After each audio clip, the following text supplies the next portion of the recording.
In-depth journalism in the Memphis community, the Daily Memphian is of Memphis, not just in Memphis, and seeks to tell the stories of this city. TheDailyMemphian.com. Truth in place.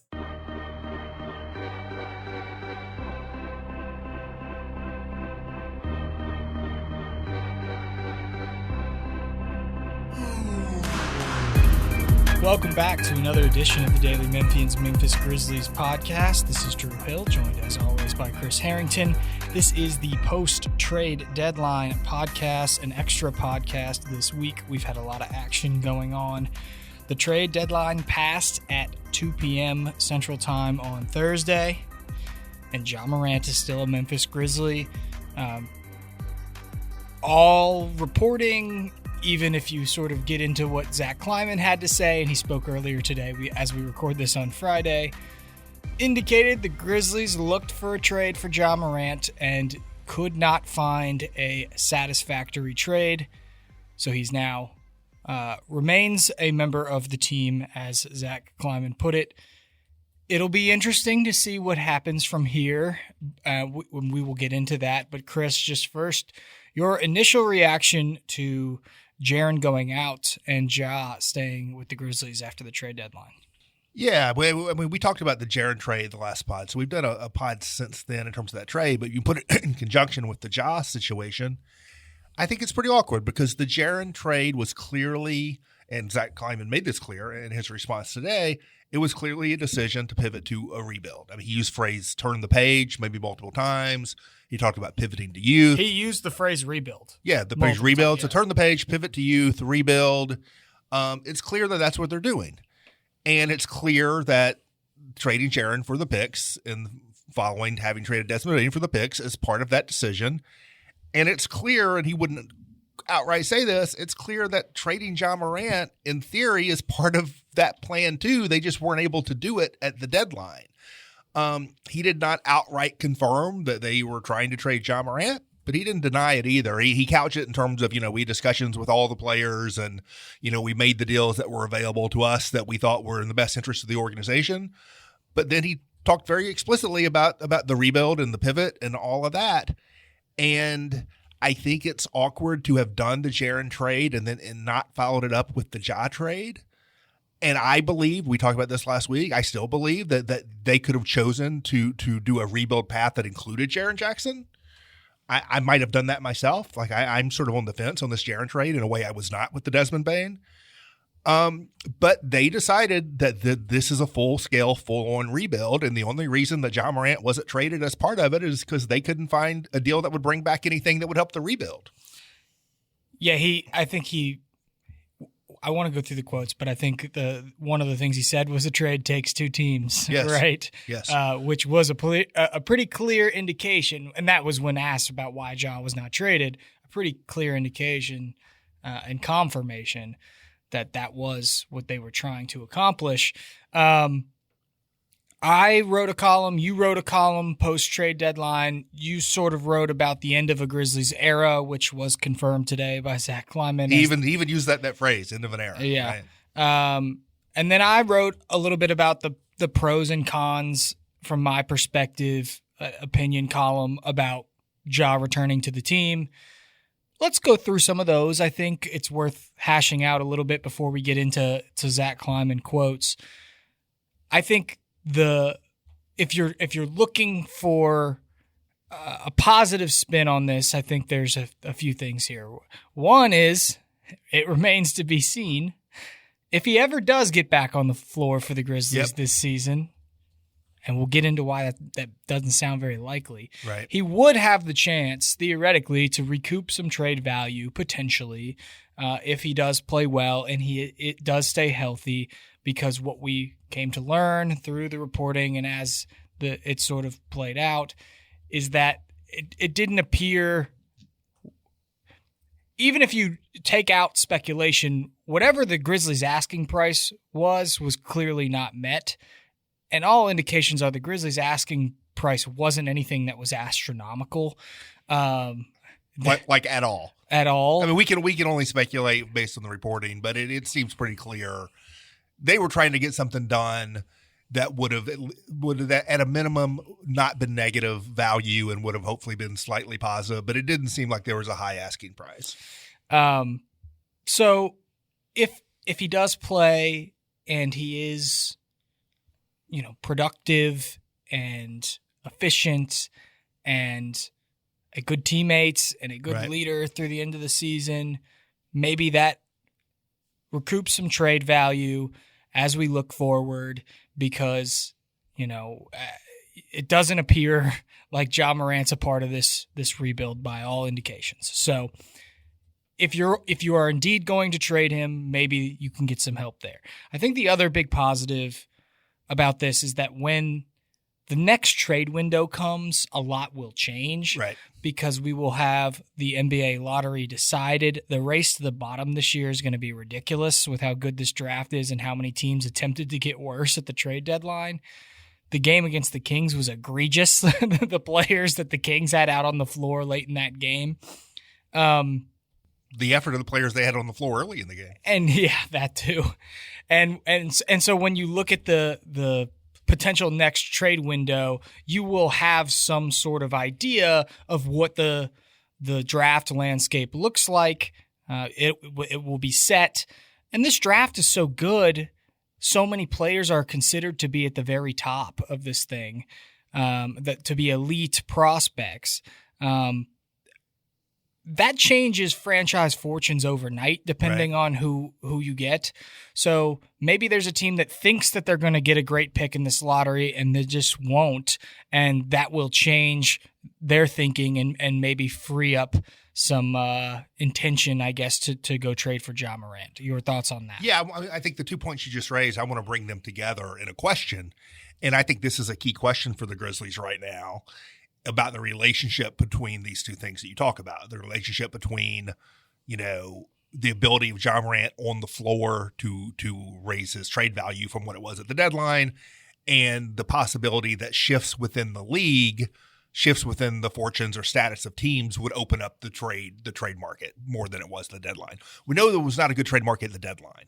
So you've raised two things that could open that up. One of those is Ja Morant's own performance. One of those is teams finding themselves in different situations, teams finding themselves in the context of a summer where there's a little bit more flexibility, A, to make trades financially, B, where things are with your draft, how your season ended. I think a key question for the Grizzlies is, can that second thing, the context of other teams, raise the Ja Morant trade value, or at least open the Ja Morant trade window more without the first thing happening? Or is it going to be dependent in part on Morant showing more on the floor in terms of availability and performance? Because it's not clear, I think, to either of us listening to Zach Kleiman, that they're in much of a hurry to put Ja Morant back on the floor. No. So do they need to do that in order to open the trade window? I don't know if the answer to that is yes. I don't know the answer. Yeah. And then the other two pros that I pointed out is just if he does come back and play, which again, big if, we'll start with that when we get to Kleiman. At least it'll be a chance for maybe a more proper goodbye. Like, he played in that Atlanta game, finished the game. He said the injury was just a sting, and then boom, injury report drops, and he's getting reevaluated in 3 weeks. So, it would have just felt like a little bit of a sour end. Not that it wouldn't anyway, but it just would have been maybe even more sour if that was indeed Ja's last game. And if he doesn't play again, that would be a rough thing, I think, to swallow for some of the people that are still big Ja Morant fans that want to see him stay here. And speaking of that was my last pro, is like, if you're just hoping for the miracle scenario, like if Ja just becomes undeniable and he's okay with playing on this contract, and the Grizzlies think he can fit into a rebuild, and all these things that might go against some of what Zach Kleiman had to say, I guess the book isn't fully closed until it's fully closed. No, he made a point to not close that door. I think as a GM, you can't be close. You're in the business of, for your own leverage and whatever, keeping doors open. He made a point of not closing that door, but it's very clear listening to him that is not their preference. That is not what they're trying to accomplish. The cons, if he plays again, he could get hurt. Yep. Which would always impact, a possibility. Which always a possibility, and would clearly be counterintuitive to what the Grizzlies' preference is, as you just mentioned, because it's just going to hurt his trade value more. Another con, it's going to be awkward, right? Because it was Ja that put the coaching staff and organization in an uncomfortable position earlier this season when he had the, rough press conference post Lakers game in which he repeated to go ask the coaching staff and got and before the suspended. Rough press conference, there was quitting on a game in the middle of the game on national TV when you get a lead against the Lakers. Now it's kind of in inverse, right? Because the front office has basically publicly shopped him on the trade market. Yeah. And everybody kind of knew that the Grizzlies were ready to move on from Ja. And here he is on Rebuild Island as the last star. Right. And so it's awkward. It's tense. Zach Kleiman said some of it's overblown, but there's things we can see and listen to ourselves. Yeah. That Ja Morant press conference in Berlin was uncomfortable. As somebody that was in the room, everything about it was uncomfortable. So it's an uncomfortable situation. This is sort of a point I tried to make in the column I wrote this week. There's all kinds of stuff. There's stuff out there that's relevant to all this that fans don't know about. There's stuff out there that's relevant that we don't know about. But this is not a mysterious situation. Enough of it is played out in public that it's not. You don't need the gossip and the prying to. It's all enough of it is on the surface that none of it is a mystery. Yeah, I think those are the risks. Right? Yeah, we don't need to get into the other ones. I think those are the major risks. He could get hurt, and it's uncomfortable. So that leads into Friday. We talked to Zach Kleiman this morning. He had an awful lot to say. The first question was from Chris Herrington, who asked, and we'll just go through quote by quote here. You asked something to the effect of, why did the organization make Jaren Jackson Jr. available, and why was the trade to Utah preferable to keeping him into the summer or into next season? And Zach said, overall, the way we approached the deadline and the decisions that we made at the deadline, this is all organizational direction. I don't want to say it's straightforward coming out of last season where I offered a pretty candid assessment of where this team was relative to where we were trying to get to. We did want to give this group every opportunity, and I feel like we did. We were excited about the additions we brought in going into the season, but unfortunately the group hasn't been healthy again. It's not an excuse, but the reality of the situation put us in a spot at this deadline where we had a fork in the road with different ways to continue to build and different ways to pivot. Based on the information in front of us, it was, I don't want to say a very clear decision, but we had conviction that the pathway to building a team that can achieve higher end outcomes involved making a move. He basically said, we watched what happened on the court this season. We already made the Desmond Bane trade, and we decided it was rebuild time, and acknowledged, I think, that this era of Grizzlies basketball ended before anybody really wanted it to end. I think the only real uncertainty here is how close the franchise was to making that decision when the season started, right? He acknowledges that the Desmond Bane trade, and this is something I've been saying and writing about since then, they chose a path that itself had a fork in the road, right? And that fork in the road was we're retooling around Ja Morant and Jaren Jackson, or the Bane trade is the first step in a full rebuild. And what happened this season, led them to choose the path of the rebuild.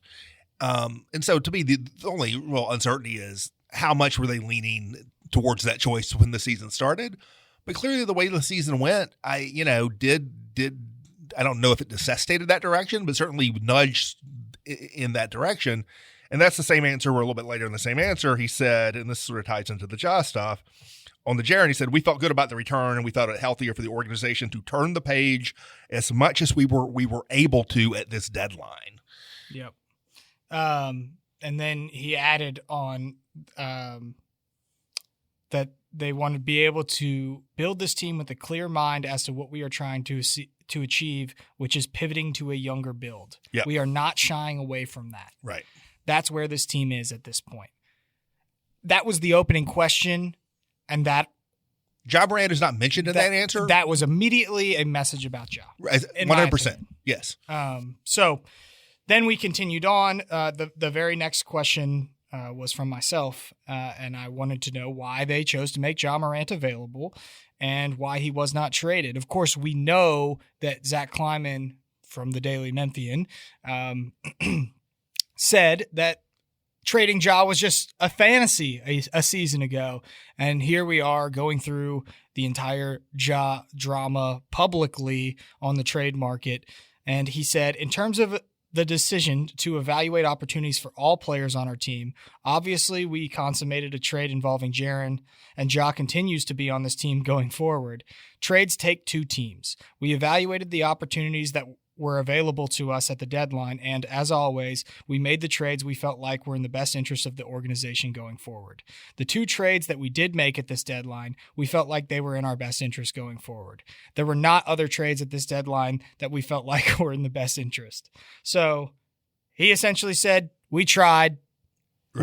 We didn't get a trade. That was confirmation to me of we tried and we didn't get the Ja trade that we thought would position us well moving forward. To me, or I should say to you, does that suggest anything about Ja's value, or is it still hard to know, not knowing the details of what the asking price was? Yeah, I mean, I think based on a deal not getting done in this context, when they personally, they felt like they were very incentivized to make a trade. I think we can say that. They wanted to make a trade. Based on that, and based on the things that I've read or heard from some national reporters who are plugged in, with other teams, with agents, etc., it just doesn't feel like there was a lot out there. Zach Lowe in his pod, I heard a little bit of that this morning, said that he'd heard that Sacramento might have made a trade. If it were, he even speculated about a Ja Morant for Zach LaVine, maybe straight up, or even with the Grizzlies throwing in some kind of draft pick. If that was on the table, I don't mind the Grizzlies saying no to that. He said he didn't think Miami ever got very serious. He said Milwaukee, it's hard to read because they had so much stuff going on. But there's very little firm out there from anybody about any team making what you would call a serious offer for Ja Morant. And that was exactly the wording Shams used post-trade deadline. Yeah, it was. Do you want to go next with something that you found notable from the press conference? You have it more loaded up than I do. I found this to be interesting. This came from questions by Jeff Calkins, and this is what we have alluded to several times already on this podcast. And it was just questions about Ja's future the rest of the season as we embark on what you and I have labeled a little bit of an uncomfortable situation. And Jeff asked him point blank, if Ja is healthy, do you imagine he will play again for this team this year? Which I love Jeff for just how to the point. And Zach Kleiman displayed the art of partially answering a question. Yes. Kleiman responds to the question by saying, in terms of Ja's status with the team, we just got through the deadline and I'm going to get out and rejoin the team. I couldn't even offer a play-by-play of exactly where his rehab stands at the moment. In catching up briefly with the medical staff the other day, I was told he's attacking his rehab and coming along. But it is still going to take some more time. We will evaluate him and continue to assess. So essentially, it says nothing to answer the question about whether or not he imagines Ja will play again this year. He got to accept this. It's not much of a hypothetical, right? If he's healthy, will he play? He did not accept that hypothetical and answer it at all. Yeah, no. And he could have, by the way, if they truly, he could have said, we're eager to see Ja Morant out on the floor when he's healthy. They could have said that. That was not the answer. They declined to say that. Yeah. I also got to say, I don't necessarily believe that he doesn't know the medical update on Ja Morant. Of course not. Right. So it felt like an effort to sort of push the other direction.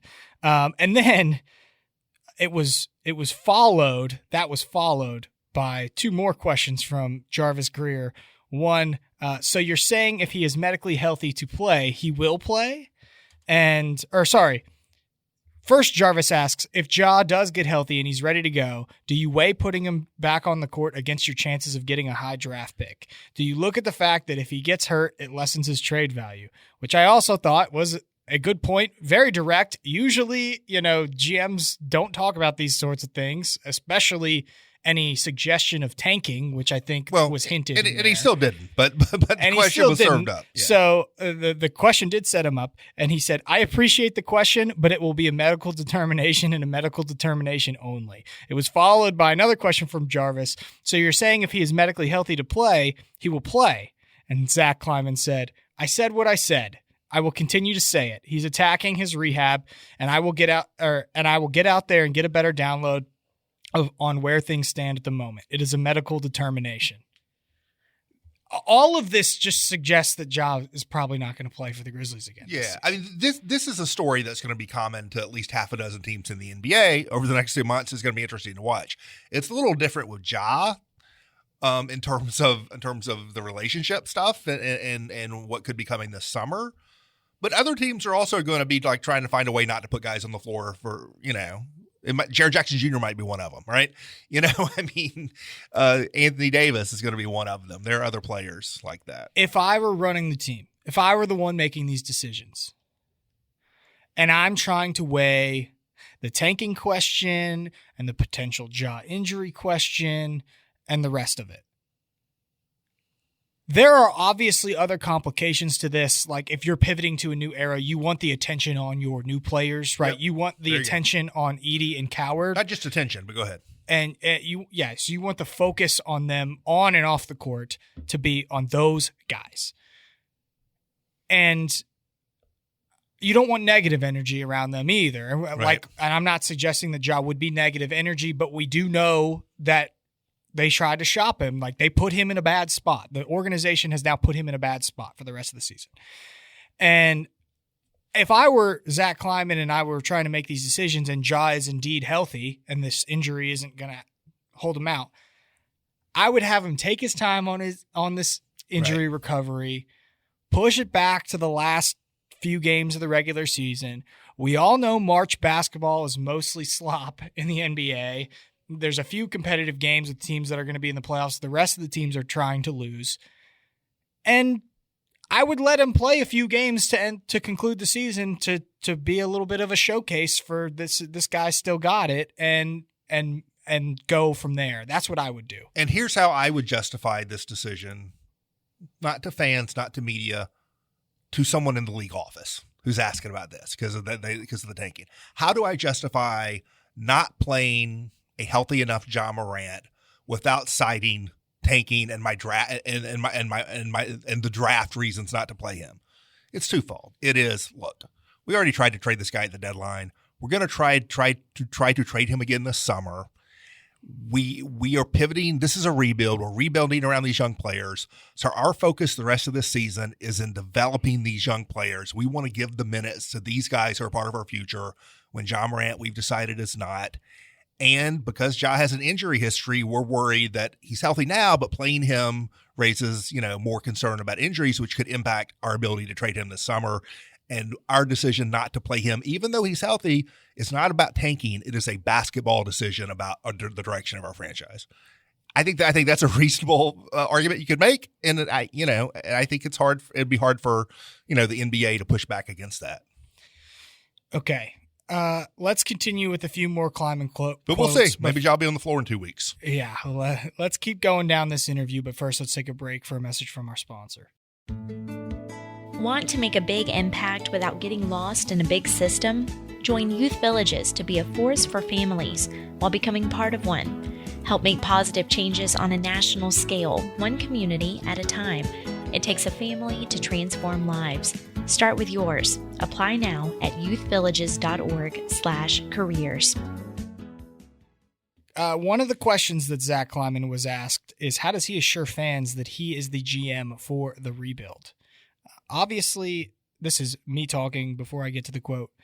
A rebuild is no fun for anyone. I think he did acknowledge that, that this is a very difficult time when you're trading away players that fans care about. It's difficult to ask season ticket holders to stick with you in moments like this, but this is what he had to say to that question. I am grateful for the support of the fans and the patience of the fans.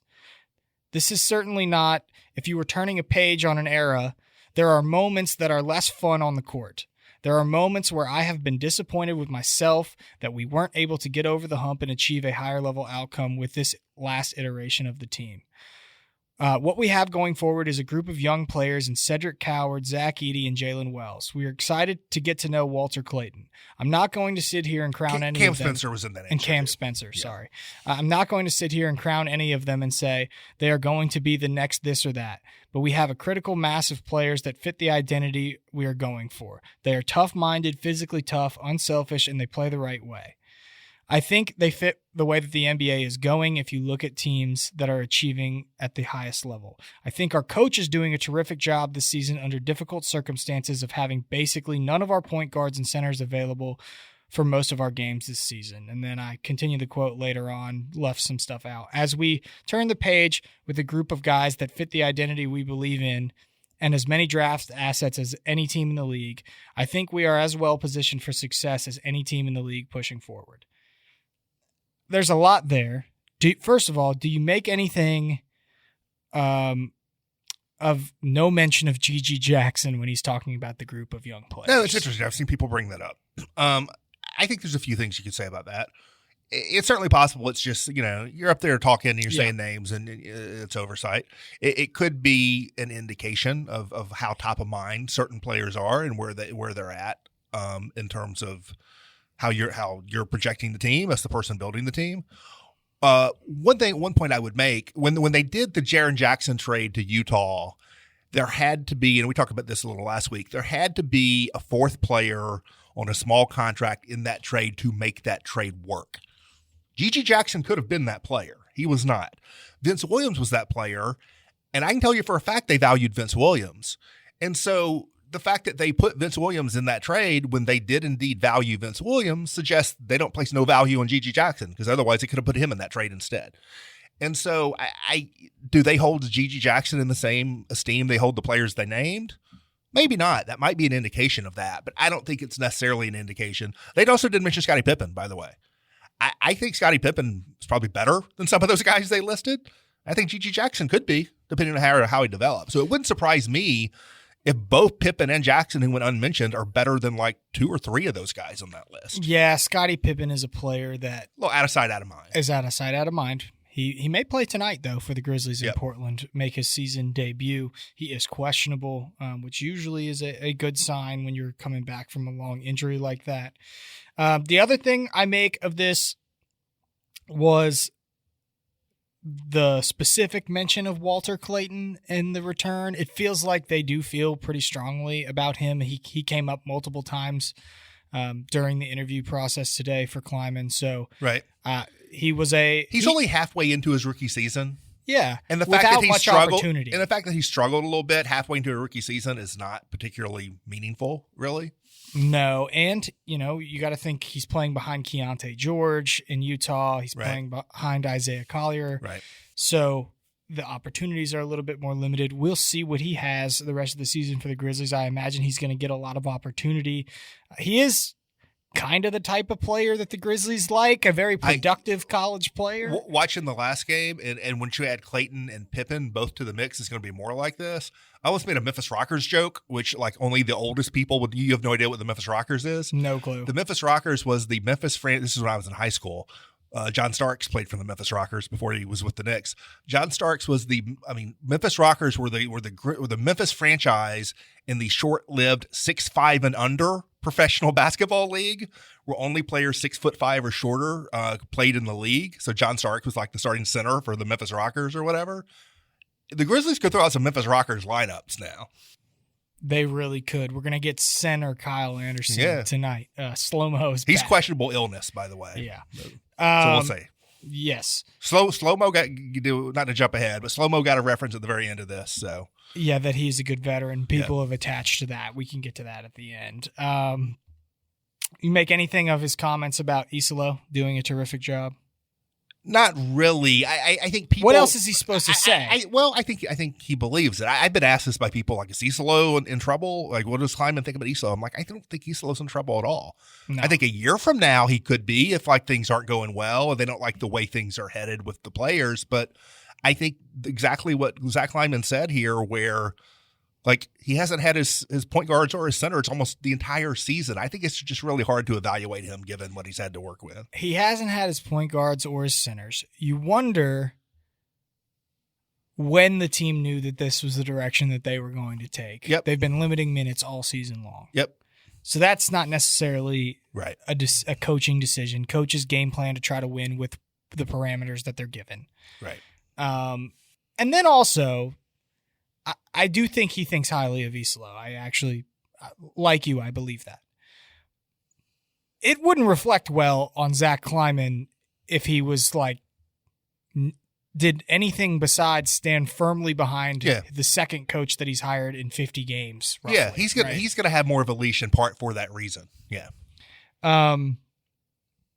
Anything else? What else stood out for you? Zach was asked if Ja's personality fits with the future of the team. That was an interesting question from Clay Bailey. I think along the same lines as the rebuild, there was a little bit more on that I thought was interesting. Let me pull it up, where he said, I'm going to read part of this. He said, the good thing about where we are as we kind of turn the page and embark on building with this group going forward, we're not starting from scratch. There are a lot of teams that choose to embark on rebuilds that have no young players, maybe one young player that they think could fit, and negative first-round capital going forward. We're certainly going to be focused on development. Everything we're going to be pushing forward the rest of the season and into next season, it's about our guys being able to continue their progress, blah, blah, blah, blah, blah. But we already have a lot to work with. This is the key part, I think. I don't think this is some 5-year try to be terrible process. I don't believe in that method of team building. I wrote that down on my pen when he said it. I don't believe in that method of team building. And between these assets that we've accumulated and the players that we have, we're very optimistic about what we have and that this isn't going to be some drawn out 5-year process. Now, he got asked to follow up about that, trying to pin him down. And he said, I think fairly, he said, it depends on what players we get, when we get them. I think it's a mistake to nail down a certain time period. This in the Grizzlies' past, when Michael Heisley, then the owner before Robert Pera, started getting actively involved in basketball during a downturn. Like after the first playoff period where they went through a rebuild, Heisley came on the radio and just proclaimed this is a 3-year plan. And then people came back at him all the time about, your 3-year plan. You can't have a set plan of when things are going to happen, but you can have an approach that and a belief that a long-term, multi-year Sixers style process. We want to be in the lottery for the next 6 years till we get a superstar. You can say that is not what I believe in, and that is what Zach Kleiman is saying here. I do not believe in that kind of process, which I was glad to hear. As someone who thinks they could have just kept Jaren Jackson and tried to rebuild with Jaren Jackson pulling through. The idea of saying, we're not looking at this as we want to be in the high lottery for the next 4 years. Like we want to turn it around a little bit quicker than that if we can. I think, for me was good to hear. I circled 2 things from that comment by him. The first was focused on development. The rest of this season. It's, that's lingo for we're not worried about winning games, right? Not worried about winning, and we may not be super hungry to get Ja out on the floor either. Yes, that is lingo exactly for that. And then, at the end, talking about, the length of the process, it brought me back to what I think got published earlier this week after the Jackson trade. I wrote about tanking and the history of tanking in the NBA, and in the column sort of expressed that for teams to be successful in tanking, you not only have to focus on development or whatever, be bad, you also have to be lucky in the lottery, and you have to have the correct timing in order to, capitalize on this sort of situation. And given that this draft is so good, it feels like the timing is correct to be right now. Yeah, but unfortunately, 12 other teams have made the same decision, and so how bad do you want to be, Chris? Right. That's the question. Some of those teams may have gotten a jump start on them as part of the problem. Anything else before we get out of here on this stuff? I think that was so. I think we covered the ground pretty well on that. You can go read the near full transcript at the Daily Memphian. I wrote there. I believe Jeff Calkins will have a column that should be up by the time you're listening to this podcast. And I will not. You could read the column I wrote after the trade deadline, which was enough words on print for me for the end of this week. Okay, there's more to life than basketball. You went and saw Macbeth. So I don't know how many people care about that. It was a one-time only screening. The Roman Polanski's Macbeth from 1971 at Crosstown Cinema last night. I did indeed go to see that. After the trade deadline was over, I wanted to go see the most famous multiple murder story in the history of the English language. Yeah. I have never been to that Crosstown theater. Is it like I'm assuming it's nothing like your typical standard movie theater. It's not really a movie theater. It's an all-purpose theater. So they do concerts and stuff. Like there's a stage and whatever. But it's a smallish theater, and it's a separate building in the back of the concourse building. Very cool. I'm gonna have to go check that out. They do movies most Thursday nights. Did we already do a Super Bowl pick? No. Give me a Super Bowl pick. I don't really have a pick. I have a disappointment. What's your Super Bowl disappointment? I was looking for something more interesting than Patriots. Got to be the Patriots again. Than Patriots Seahawks. I was looking for like a Packers Bills. I think even Bears Bills. I think would have lit the world on way fire. More interesting. I'm done. Patriots are one of those franchises I'm done with. Go away for 30 years before you come back to the Super Bowl. They also had one of the easiest schedules in NFL history. Yeah. I think maybe the easiest. I think this is a bummer of a Super Bowl. It's a little bit of a bummer. I'm rooting for the Seahawks. There's some interesting storylines. I definitely want the Seahawks. And I think the Seahawks will win. I think their defense is that good. So I'm glad we got a Super Bowl pick on the record. We also have the Winter Olympics has started. Will you watch any Winter Olympics? I will watch absolutely zero Winter Olympics. You won't even watch USA hockey. I don't care. Okay. I don't care about the Summer Olympics maybe. The Winter Olympics I don't care about. I did recently watch Miracle Boys of 80 on Netflix. Okay. Very good. All right. It's a documentary about the 1980 Lake Placid group of college kids that beat the Soviet Union. I am currently watching. I always have one or two shows at a time because I'm more of a movies guy. I'm currently watching Industry, both on HBO, and I'm watching the new Game of Thrones show, A Night of the Seven Kingdoms, which is quite good. It's way better than that dragon show. I would really. I do want to get started on the new Game of Thrones spinoff. What's it called? A Night of the Seven Kingdoms. A Night of the Seven Kingdoms. I am a big Game of Thrones fan. I've been joking because I have 2.5-month-old at home that I'm a brother of the Night's Watch because I just stay up all night with my kid. Like I get to bed at like 4 a.m. these days, which is rough. I need to watch that. It's very hard with a very small child in your house to like get time to do that sort of thing. Right. I need to do that. It's good. It gets approval from both of you. Shorter episodes. And it's more like the original, especially the early years Game of Thrones, and that it's more like real people in real places, it feels like. That dragon show to me feels like you're just moving pieces around on a game board. See, I still like, what's it called? House of Dragon? I still like it because I still like the energy. Like it's still got the Game of Thrones energy. So the show has a lot more humor to it. Okay. It's a little bit lighter. Is it as... No. So I just made a face. It's slightly more family friendly. Slightly more family friendly. More family friendly. Slightly. Yeah. Okay. Well, good. I'll have to dial that in. That's going to do it for us this week. We'll leave on that. But for Drew and for Chris, we're out of here.